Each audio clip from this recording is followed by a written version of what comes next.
මේ පාලු කතරේදී මා තනි වෙලා ඇඬුවා. අයියේ ඊමලක් එහෙම නැද්ද? නංගියා ලස්සන වෙලා හැඩ වෙලා. thank you අයියේ. මේ ඉනිමගක් ඕනේ. ඔයාගේ ඉන්ස්ටා එකට මම මැසේජ් 100ක් විතර දැම්මා. ඔයා එකක් හරි බලලා නැහනේ. මොකද දැන් ඉන්ස්ටා යන්නේ නැද්ද?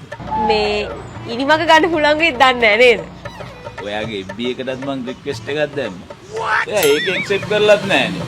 මේ අංකල් ඉනිමග ගන්නාවම ටෝක් කරන්න ලෑස්ති වෙන්න එපා.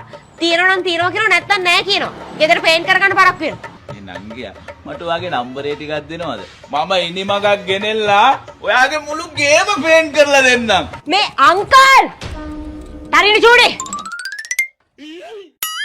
ඉනිමගේ පා මට දෙකේ පොල්ලක් දෙනවා. දන්නවද මං කවුද කියලා? මං පුස්තිකාගේ දුව. බලපල්ලකෝ. ඔබ ගියා. ඔවෙන්න පාපේ ගෙවල් ගාවින් ගිහිල්ලා. එයා අපේ ගෙවල් ගාවින් යන්නේ නැහැ අක්කේ. අපි ඉන්නේ අනිත් පාරේනේ. හරි මං දන්නවා බං. අක්කේ කමල් අංකල් ගිනි මග. ඕ මයි. අපි එහෙයන්. චූටි. මේ කමල් අංකල් නේද මැරලා ඉන්නේ? ඔව් කමල් අංකල් නැගලා ඉද්දි කඩන් වැටිලා දිදලානේ තිබ්බේ ඉනිමග කමල් අංකල් බේරුණා නම් තව පොඩ්ඩේ මල ගෙදර අපේ ගෙදර යමු. අයියෝ බං රස්තියාදු වෙන්න දෙයක් නෑ. මම ඇලුමෙක්ස් ලැඩ එකක් ගත්තා. මේ වැඩි බරකුත්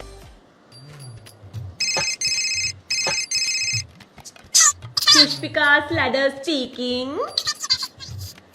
අනේ දැන් නෑනේ මෙයා මේ චමරලෑ ගෙදරට අරන් ගියා පැය දෙකකට. ඒගොල්ලෝ අලුතින් කැබ් එකක් කරන්නේ. ඒකේ උඩ සුද්ධ කරන්න.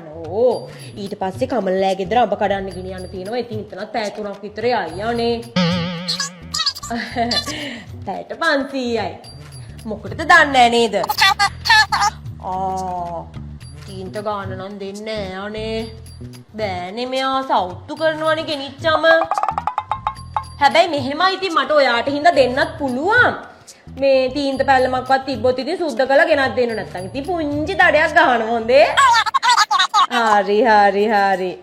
ඔව් එහෙනම් මේ මම දැන් කවුන්ට් ඩීටේල්ස් දාන්නම් WhatsApp එකට. පොඩි ඇඩ්වාන්ස් එකක් දාන්න. හරි. නැත්තම් අපි පාවිච්චි කරන්න යාළුවෙක්ස් නේ. ආයෙ වෙනේව දෙනවද? හරි බුද්ධ සරණයි.